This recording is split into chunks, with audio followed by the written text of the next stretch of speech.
Bihar GK practice set 2 question number 1। Buxar युद्ध के पश्चात बंगाल, बिहार तथा उड़ीसा के दीवानी अधिकार ईस्ट इंडिया कंपनी को किसने प्रदान किया था? शाह आलम द्वितीय ने। बक्सर युद्ध के पश्चात बंगाल, बिहार तथा उड़ीसा के दीवानी अधिकार ईस्ट इंडिया कंपनी को शाह आलम द्वितीय ने प्रदान किया था। बक्सर का युद्ध 22 अक्टूबर 1764 ईस्वी को हुआ था। बक्सर का युद्ध 22 अक्टूबर 1764 ईस्वी को अंग्रेज मेजर हेक्टर मुनरो तथा मीर कासिम, अवध नवाब शुजा-उद-दौला और मुगल सम्राट शाह आलम द्वितीय के मध्य हुआ था। मतलब एक तरफ थे अंग्रेजी सेना जिसके कमांडर हेक्टर मुनरो थे और दूसरी तरफ भारत के 3 नवाब मीर कासिम, अवध नवाब शुजा-उद-दौला और शाह आलम द्वितीय थे। इसके बावजूद भी इस युद्ध में अंग्रेजी सेना की जीत होती है।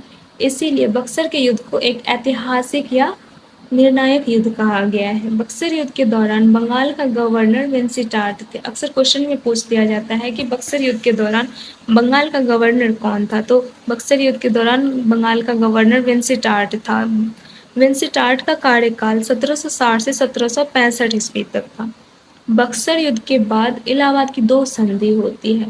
इलाहाबाद की पहली संधि 12 अगस्त 1765 ईस्वी को अवध के नवाब शुजा-उद-दौला और रॉबर्ट क्लाइव के मध्य होती है और इलाहाबाद की दूसरी संधि 16 अगस्त 1765 ईस्वी को मुगल सम्राट शाह आलम द्वितीय और रॉबर्ट क्लाइव के मध्य होती है।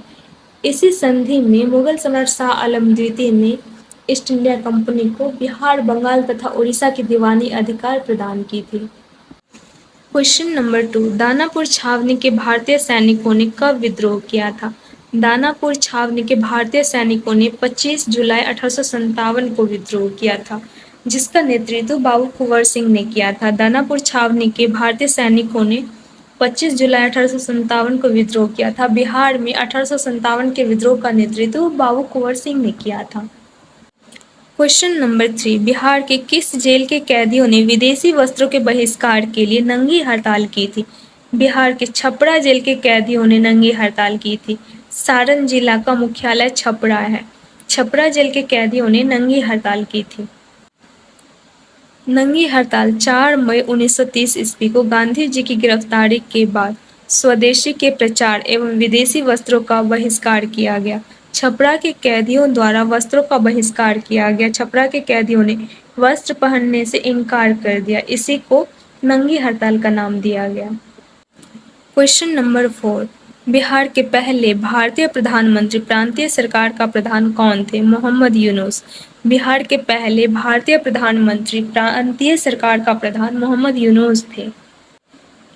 आपको बता दें कि ब्रिटिश सरकार ने 1935 में गवर्नमेंट ऑफ इंडिया एक्ट पास किया था। इसी कानून के तहत भारत में प्रांतीय सरकारों के गठन के लिए चुनाव कराए गए थे। 1 अप्रैल 1937 को मोहम्मद यूनुस ने बिहार के प्रधानमंत्री पद की जिम्मेदारी संभाली।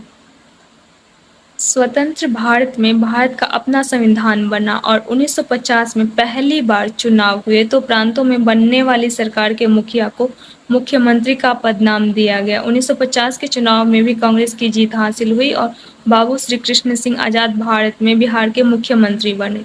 मतलब औपनिवेशिक भारत में जब 1937 में चुनाव हुआ था प्रांतों में, उस समय बिहार प्रांत का मुखिया मोहम्मद यूनुस बने थे और औपनिवेशिक भारत में प्रांतों के मुखिया को प्रधानमंत्री कहा जाता था।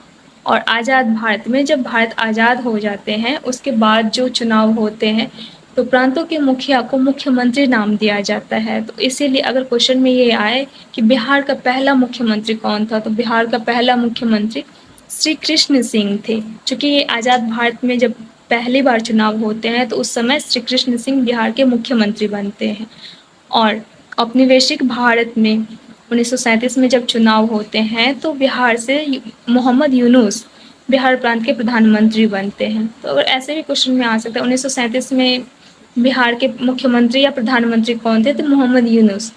औपनिवेशिक भारत में बिहार से अगर क्वेश्चन आए तो मोहम्मद यूनुस होंगे और आज़ाद भारत में बिहार से रिलेटेड क्वेश्चन आए जो बिहार का मुख्यमंत्री कौन थे, तो श्री कृष्ण सिंह थे।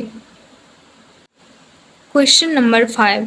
1934 ईस्वी में पटना में स्थापित बिहार सोशलिस्ट पार्टी के अध्यक्ष कौन थे?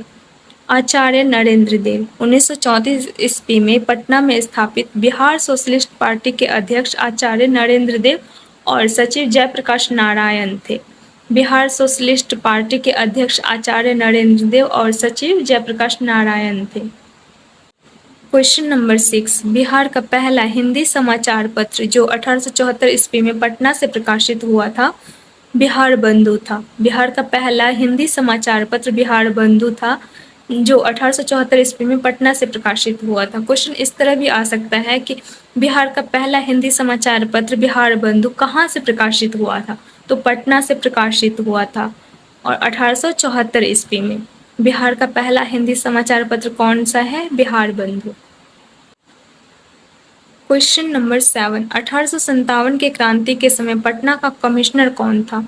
William Taylor. 1857 के क्रांति के समय पटना का कमिश्नर विलियम टेलर था।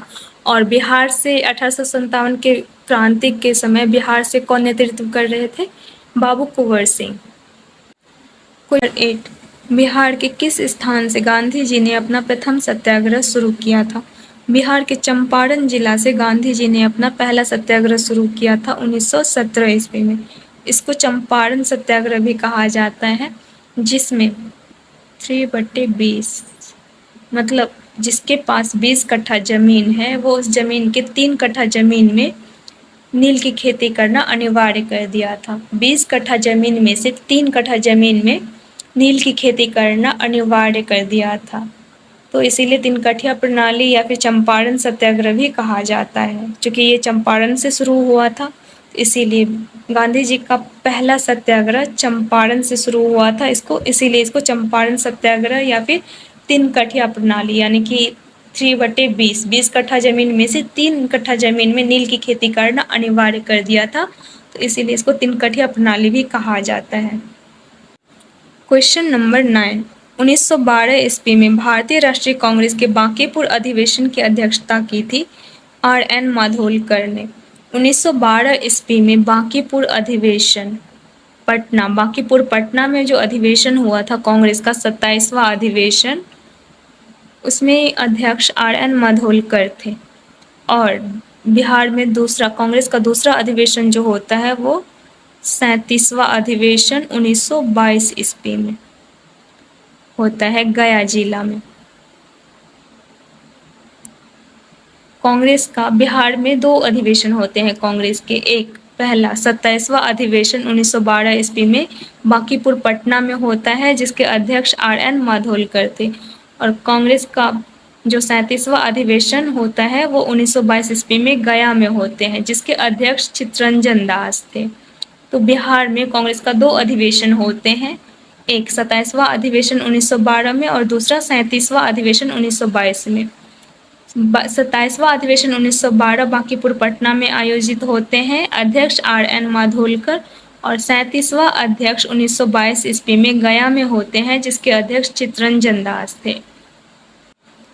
क्वेश्चन नंबर 10, बिहार प्रांतीय सम्मेलन का पहला अधिवेशन 1908 ईस्वी में कहाँ हुआ था? पटना में। बिहार प्रांतीय सम्मेलन का पहला अधिवेशन 1908 ईस्वी में पटना में हुआ था। आपको बता दें कि बिहार राज्य का गठन 22 मार्च 1912 को हुआ था और ये बिहार प्रांतीय सम्मेलन का पहला अधिवेशन मतलब बिहार राज्य के गठन के संबंध में ये अधिवेशन हुआ था। तो बिहार प्रांतीय सम्मेलन का पहला अधिवेशन 1908 ईस्वी में पटना में हुआ था। क्वेश्चन नंबर 11, बख्तियार खिलजी का आक्रमण किस पाल वंशीय शासक के कार्यकाल में हुआ था?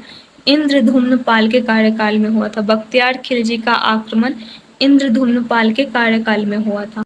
क्वेश्चन नंबर 12, इल्तुतमिश ने किसे पराजित कर बिहार पर अधिकार किया था? हिसामुद्दीन ऐवाज को। इल्तुतमिश ने हिसामुद्दीन ऐवाज को पराजित कर बिहार पर अधिकार किया था। क्वेश्चन नंबर 13, बिहार का अंतिम अफगान सुल्तान कौन था?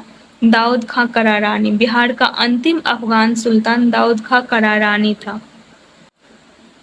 क्वेश्चन नंबर 14, आईने अकबरी के अनुसार बिहार कितने सूबा या सरकार में विभक्त था? बिहार 7 सूबा या सरकार में विभक्त था। आईने अकबरी के अनुसार बिहार 7 सूबों में विभक्त था। क्वेश्चन नंबर 15, बिहार विद्यापीठ का उद्घाटन कब हुआ था? 6 फरवरी 1921 ईस्वी को बिहार विद्यापीठ का उद्घाटन 6 फरवरी 1921 को हुआ था। क्वेश्चन नंबर 16 बिहार के विदेह राज्य में आर्यों के आगमन तथा निवास का साक्ष्य किस ग्रंथ में मिलता है? शतपथ ब्राह्मण में मिलता है। बिहार के विदेह राज्य में आर्यों के आगमन तथा निवास का साक्ष्य शतपथ ब्राह्मण में मिलता है। विदेह राज्य मतलब मिथिलांचल, बिहार के मिथिलांचल का क्षेत्र। बिहार के विदेह राज्य में आर्यों के आगमन तथा निवास का साक्ष्य शतपथ ब्राह्मण से मिलता है। क्वेश्चन नंबर 17 भारत में 16 महाजनपदों में से कितने महाजनपद वर्तमान बिहार में स्थित हैं? 3 महाजनपद वर्तमान बिहार में स्थित है। भारत के 16 महाजनपद में से 3 महाजनपद वर्तमान में बिहार में स्थित है, अंग, मगध और वज्जीसर। भारत में 600 ईसा पूर्व के महाजनपद, ये 16 महाजनपद है। भारत में ये 16 महाजनपद है, जिसमें से 3 महाजनपद वर्तमान के बिहार राज्य में स्थित है। अंग का क्षेत्र, वज्जी क्षेत्र और मगध क्षेत्र, ये तीनों महाजनपद वर्तमान बिहार में स्थित है। ये है गंगा नदी, बिहार के बीचों बीच जो प्रवाहित होती है गंगा नदी। और ये वाला जो क्षेत्र है ये भागलपुर का क्षेत्र है, यही है अंग महाजनपद। और ये वाला जो क्षेत्र है पाटलिपुत्र, ये मगध महाजनपद है। और इसके ऊपर जो है ये वैशाली का क्षेत्र, ये वज्जी संघ है। वज्जी संघ का मुख्यालय या राजधानी वैशाली थे, वैशाली। वज्जी महाजनपद का राजधानी वैशाली थे और अंग महाजनपद की राजधानी चंपा थी। और मगध महाजनपद की राजधानी राजगिरी थी। वज्जी महाजनपद की राजधानी वैशाली, अंग महाजनपद की राजधानी चंपा और मगध महाजनपद की राजधानी राजगिरी थी। और बाकी के महाजनपद ये हैं, कंबोज है, गांधार, मत्स्य, कुरु, पांचाल, कौशल, मल्ल, वत्स, काशी, चेदी, सूरसेन, अवंती, अस्सक, ये सब महाजनपद हैं। तो ये 16 महाजनपद हैं, भारत के 16 महाजनपद, कंबोज, गांधार, ये सब 16 महाजनपद थे 600 ईसा पूर्व में भारत में। क्वेश्चन नंबर 18 मगध साम्राज्य का उत्कर्ष किस शासक के समय शुरू हुआ था? मगध साम्राज्य का उत्कर्ष बिंबिसार के समय शुरू हुआ था। यानी जो हमें इतिहास का ऐतिहासिक स्रोत मिलता है राजवंश आधारित कंटिन्यूसली, वो बिंबिसार के समय ही होता है। बिंबिसार ने मगध साम्राज्य में हर्यक वंश की स्थापना की थी। मगध साम्राज्य की स्थापना करते हैं ये बिंबिसार हर्यक वंश से संबंधित थे। और बिंबिसार का पुत्र अजातशत्रु और अजातशत्रु का पुत्र उदयन थे। तो बिंबिसार का जो पुत्र ये अजातशत्रु थे, ये अपने पिता को मार करके राजगद्दी प्राप्त करते हैं। और अजातशत्रु का जो ये पुत्र है उदयन, ये भी अपने पिता अजातशत्रु को मारकर राजगद्दी प्राप्त करते हैं। तो ये कंटिन्यू जो है अपने पिता को मार करके राजगद्दी पर बैठते हैं ये सब। तो इसीलिए हर्यक वंश को पितृहंता वंश भी कहा गया है, यानी कि पिता की हत्या कर राजगद्दी प्राप्त किए थे। तो बिंबिसार की हत्या कर अजातशत्रु राजगद्दी पर बैठते हैं और अजातशत्रु की हत्या कर उदयन राजगद्दी पर बैठते हैं। और उदयन ने ही ये पटना शहर की स्थापना किए थे। तो पटना शहर की स्थापना किसने किया था? उदयन ने किया था। और अजातशत्रु के समय 483 बीसी में प्रथम बौद्ध संघ होते हैं। अजातशत्रु के समय ही बिंबिसार जो थे ये जैन धर्म को अपनाए थे और अजातशत्रु जो है ये बौद्ध धर्म को अपनाते हैं। और 483 बीसी में ईसा पूर्व में पहली बौद्ध संगीति का आयोजन करते हैं अजातशत्रु के समय में। और पहली बौद्ध संगीति के अध्यक्ष महाकश्यप थे। क्वेश्चन नंबर 19 मौर्य काल के समय मुद्रा को किस नाम से जाना जाता था? मौर्य काल के समय मुद्रा को पर्ण के नाम से जाना जाता था। जिस प्रकार अभी के समय में मुद्रा को रुपया के नाम से जाना जाता है, उसी प्रकार मौर्य काल में मुद्रा को पर्ण के नाम से जाना जाता था। क्वेश्चन नंबर 20 गार्गी संहिता में पाटलिपुत्र पर यवनों के आक्रमण का उल्लेख है। यह आक्रमण किसके शासनकाल में हुआ था?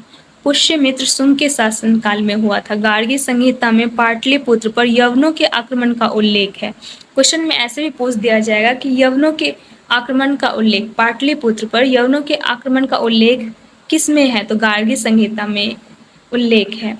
और किस शासक के शासनकाल में हुआ था यवनों का आक्रमण पाटलिपुत्र पर, तो पुष्यमित्र शुंग के शासनकाल में हुआ था। पुष्यमित्र शुंग ने मौर्य वंश के अंतिम शासक वृत्रथ की हत्या कर शुंग वंश की स्थापना करते हैं। 185 BC में 185 ईसा पूर्व में पुष्यमित्र शुंग वृत्रथ की हत्या कर मौर्य साम्राज्य का अंत करते हैं और शुंग वंश की स्थापना करते हैं पुष्यमित्र शुंग।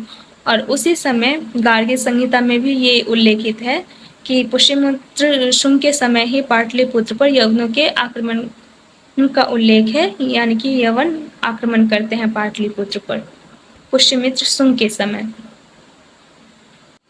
शुंग वंश का कार्यकाल 185 से 149 BC है, ईसा पूर्व है। 185 से 149 ईसा पूर्व है शुंग वंश का कार्यकाल। क्वेश्चन नंबर 21, विक्रमशिला विश्वविद्यालय की स्थापना किस पाल वंशीय राजा ने की थी? विक्रमशिला विश्वविद्यालय की स्थापना धर्मपाल ने करवाया था। विक्रमशिला विश्वविद्यालय की स्थापना ये अंग महाजनपद में हुआ था, भावलपुर क्षेत्र में हुआ था। विक्रमशिला विश्वविद्यालय की स्थापना धर्मपाल ने किया था। धर्मपाल का कार्यकाल 770 ईस्वी से 810 ईस्वी तक था, धर्मपाल का कार्यकाल। और नालंदा विश्वविद्यालय की स्थापना कुमारगुप्त करते हैं। कुमारगुप्त का कार्यकाल 450 से 470 ईस्वी तक था। तो पहले बिहार में सबसे पहले नालंदा विश्वविद्यालय की स्थापना होती है 450 से 470 ईस्वी के मध्य में। और उसके बाद विक्रमशिला विश्वविद्यालय की स्थापना करते हैं धर्मपाल 770 से 810 ईस्वी के मध्य विक्रमशिला विश्वविद्यालय की स्थापना करते हैं।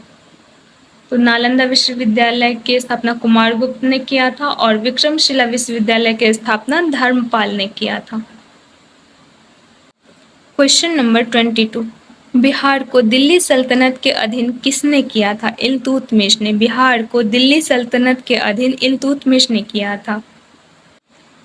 क्वेश्चन नंबर 23, बख्तियार खिलजी का आक्रमण बिहार में कब हुआ था? बख्तियार खिलजी का आक्रमण बिहार में 1198 ईस्वी में हुआ था। बख्तियार खिलजी का आक्रमण बिहार में 1198 ईस्वी में हुआ था। क्वेश्चन नंबर 24, किसने बिहार की राजधानी को बिहार शरीफ से पटना स्थानांतरित किया था? शेरशाह सूरी ने। शेरशाह सूरी ने बिहार की राजधानी को बिहार शरीफ से पटना स्थानांतरित किया था 1547 ईस्वी में। और पटना शहर की स्थापना किसने किया था? उदयन ने। क्वेश्चन नंबर 25, बिहार छात्र परिषद का गठन किसके द्वारा किया गया था? राजेंद्र प्रसाद के द्वारा। बिहार छात्र परिषद का गठन राजेंद्र प्रसाद के द्वारा किया गया था। क्वेश्चन नंबर 26, निम्नलिखित में से कौन बिहार की मुख्य खाद्यान्न फसल है? बिहार की मुख्य खाद्यान्न फसल चावल, गेहूं और मक्का है। हमारे बिहार में चावल, गेहूं और मक्का की पैदावार ज़्यादा होते हैं। बिहार की मुख्य खाद्यान्न फसल कौन सी है? चावल, गेहूं और मक्का।